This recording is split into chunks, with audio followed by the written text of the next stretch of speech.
Olá, é, hoje é quinta-feira e hoje na nossa igreja estaria sempre trabalhando o ensino da palavra, ela sempre insistiu nisso, independente de números. Então, nós somos sempre ensinados a não sermos seduzidos por número. Número é uma coisa que seduz muita gente, né? Nas lives também, a pessoa precisa estar lá olhando quantas milhares de pessoas estão lhe vendo.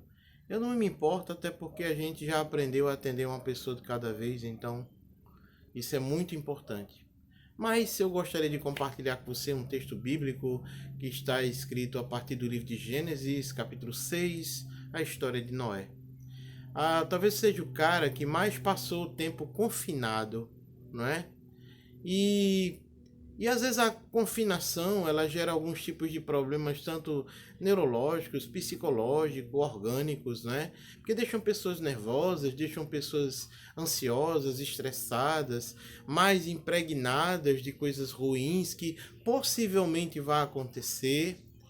E eu queria dividir essa parte em um momento histórico, um momento bíblico, um momento de reflexão, um momento para a gente continuar crescendo, não é?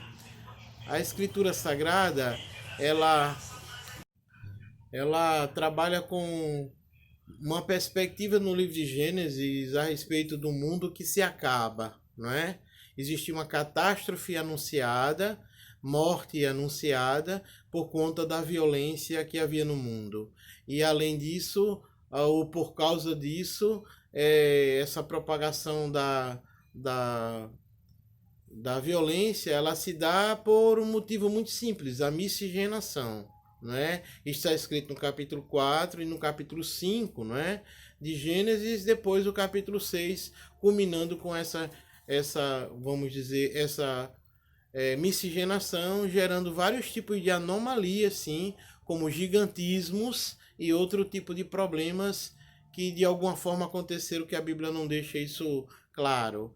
E o mundo foi anunciado para Noé que o mundo acabaria.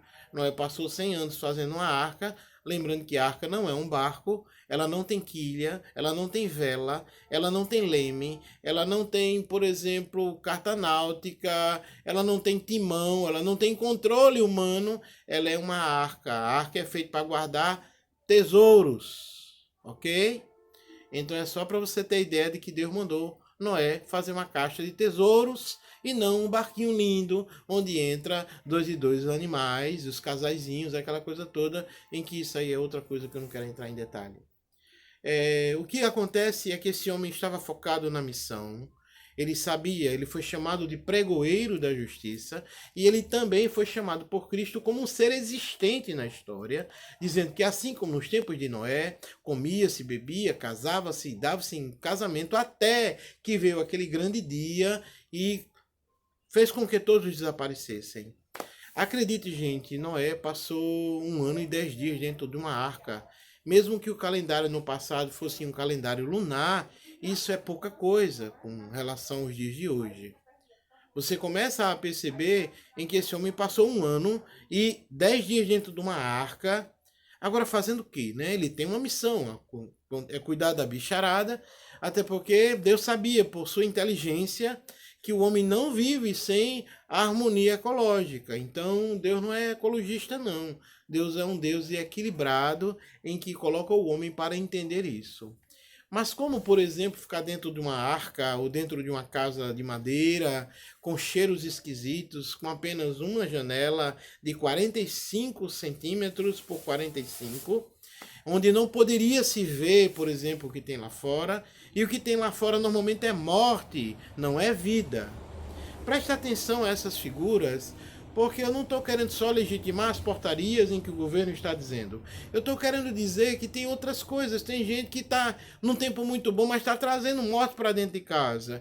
Às vezes tem a ver com o que você assiste, com o que você fala, com o que você pensa, com como você age, mas como também está dentro, sabe? Como isso também deixa muita gente impaciente, tal como Noé disse: meu Deus, o que é que eu vou fazer dentro dessa arca, já que eu não tenho controle dela, né?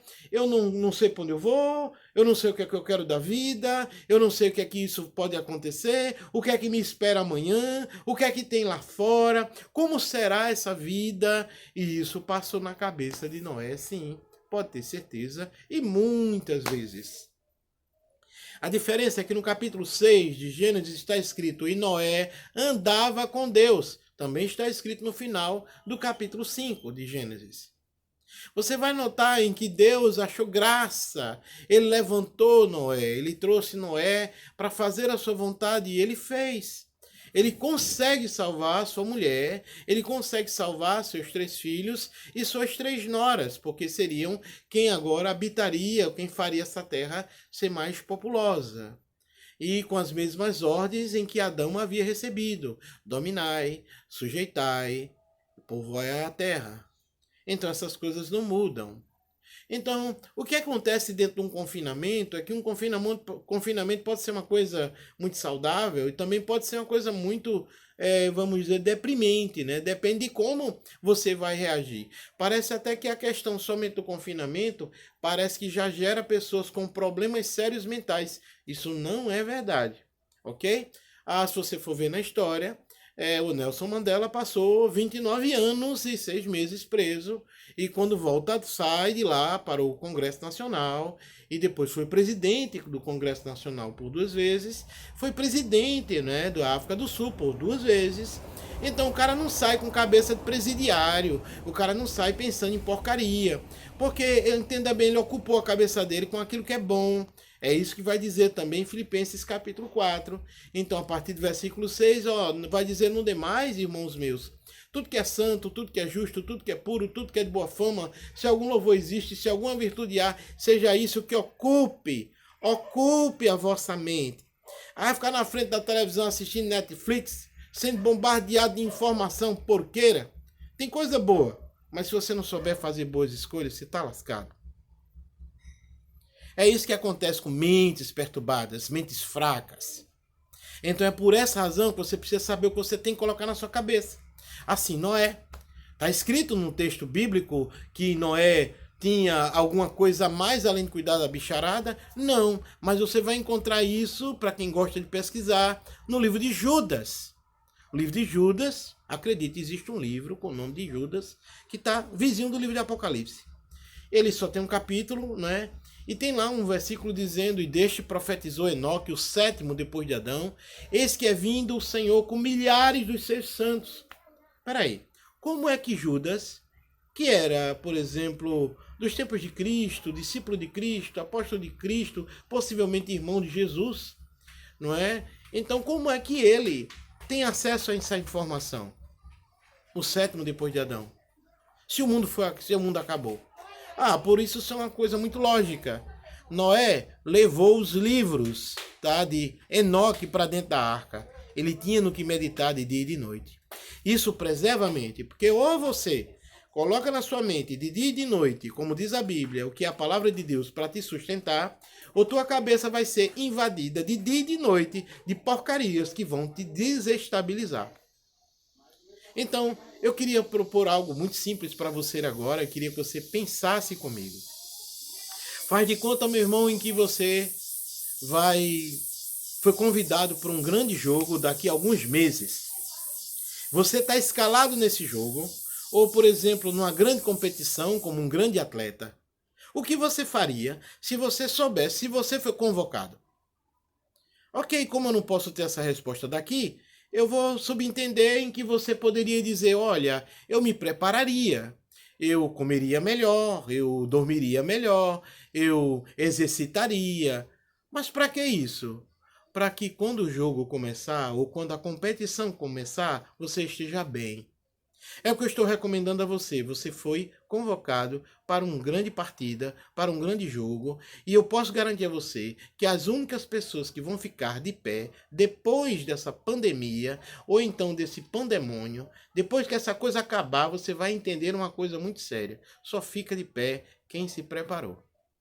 Eu quero convidar você a ter uma mente sã, um coração puro, um coração bom, voltado para o Senhor, para você entender que isso é tempo de plantar, isso é tempo de colheita também. É plano de investimento. Não é só clausura dentro, sabe, dentro de uma arca. Não. Deus preparou algo muito bom para você, sabe, aproveitar. Prepare-se para o grande jogo, a grande competição. Porque naquele dia você tem que estar preparado. Existe essa mesma expressão metafórica por Paulo, dizendo: correi de tal maneira de forma que alcanceis. Ele está dizendo: não vede que aquele que corre, todos que correm numa competição, apenas um ganha. Correi de tal maneira de forma que alcanceis. Se quando chegar o dia de você voltar a trabalhar, você não tem saúde orgânica, não tem saúde mental, não tem saúde espiritual, a tua força será pequena. Cuida dela agora em nome de Jesus, entende isso. Cuida da sua mente, seleciona o que tu vai comer e o que tu vai assistir, porque também é comer. Como é que está sendo essa tua vida? Entendeu? Faz caminhada, sozinho, ok? Não vai pegar nada, você não vai pegar nada. Entendeu? Vai fazer com que tua mente funcione melhor, ok? Cuida da saúde, da tua vida espiritual, como diz Tessalonicenses, capítulo 5, versículo 23. Que o mesmo Deus de paz os santifique em tudo, e vosso espírito, alma e corpo sejam conservados íntegros, inteiros e irrepreensíveis na vinda do nosso Senhor Jesus Cristo. Aí, para finalizar, está escrito também numa palavra de Paulo a respeito de tudo, não só de questões financeiras, mas a Escritura Sagrada vai dizer: e o que Deus de paz vos multiplique o fruto da vossa sementeira. Se liga que é tempo de plantar. E presta atenção onde tu vai plantar. Ok? Então, não seja regido ou regida pelo medo. Seja regido pela fé. Que o Senhor Jesus Cristo te abençoe, em que te faça prosperar em tempos de crise. Até porque o cristianismo já sobreviveu a todo tipo de moeda, governo, estações e guerras. E essa vai ser só mais uma. Senhor Deus te abençoe.